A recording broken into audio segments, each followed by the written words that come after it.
thought we had a real opportunity there against a top 5 team in the country.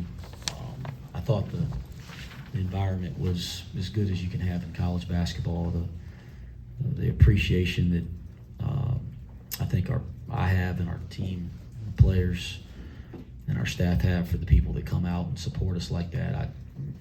I'll tell you, it matters. It's appreciated. I'm sorry we couldn't get over the hump a couple more possessions tonight. We're going to need that because we got another big one coming in on Tuesday night. It's like like this league is. I thought I've come to kind of have an expectation because these guys have set a standard for how they respond and how they fight. So I'm proud of some of the moments where we kind of came back and figured out how to get into the game, especially the way we finished the first half. Or there's a really a couple stretches in the second half where it was good. But 17 offensive rebounds, hard to overcome. And we pride ourselves on being a rebounding team and a team tough and quick to the ball.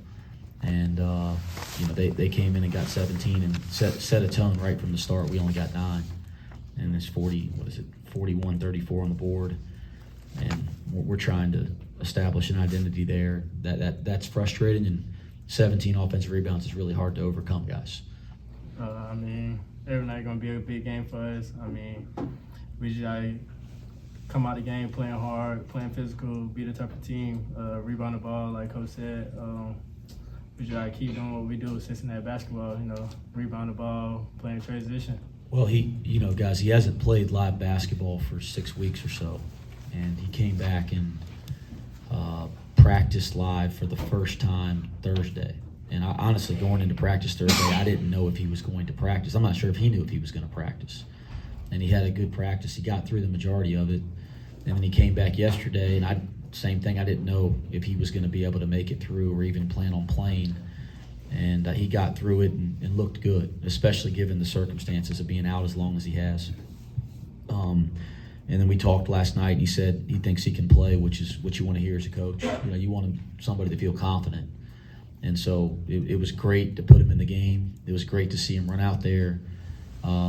It felt like with that big deficit early, we were trying to just figure it out, from start to finish. And I almost put him back there in the second half. We make a couple shots while he's at the table, and I'm thinking, okay, let's make sure our defensive lineup is right. And that's not that he's a good defender, but he just hasn't played. So I think we're trending in the right direction. I'm glad we didn't push it too hard today. That's a really tough game to come back after 6 weeks, and you've only played a couple days of live basketball. But it was a good sign, and it's a lift for our team to get him out on the floor. That's what I've talked about in the locker room with our players. 11-1 to start the game on the board. That's a problem. I don't have any great answer for that other than that's a problem. It's unacceptable. This league's a night in, night out challenge for all of us. There's nowhere to run and hide in this league. Every night it's going to be something. I think it's we're going to have to.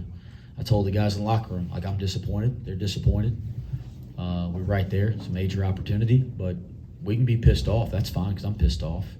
But we better not have the hangover effect because what we have coming in here Tuesday night. He had a really, really good week of practice, and I think he put days together. He had the right attitude and approach.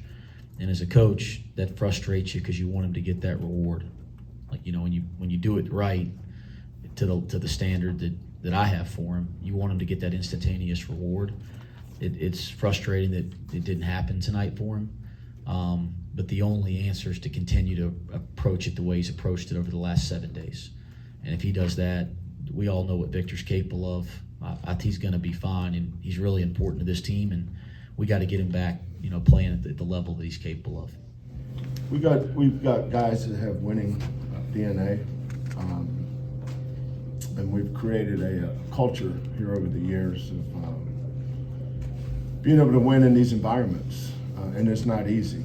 Well, we had our main guys on the court for a long time, and then one of the things that hurt us in the first half, we kept getting in foul trouble. The guys were getting the rebound, we're all in foul trouble. Francis had to sit down. The freshman, 18-year-old JoJo Tugler, he had to sit down. I coached against Bob a lot. I don't remember how many, but I remember coaching against one of the best teams I've coached against was Kenyon's team that year. That they were so good. They came to Norman, Oklahoma, and just plastered us. And we had a good team. I felt like we were boys against men that night. They were so good. And then mixed teams, and Wes's teams. Anytime you play Cincinnati, you know, it's always going to be a tough physical game. But we don't mind that either.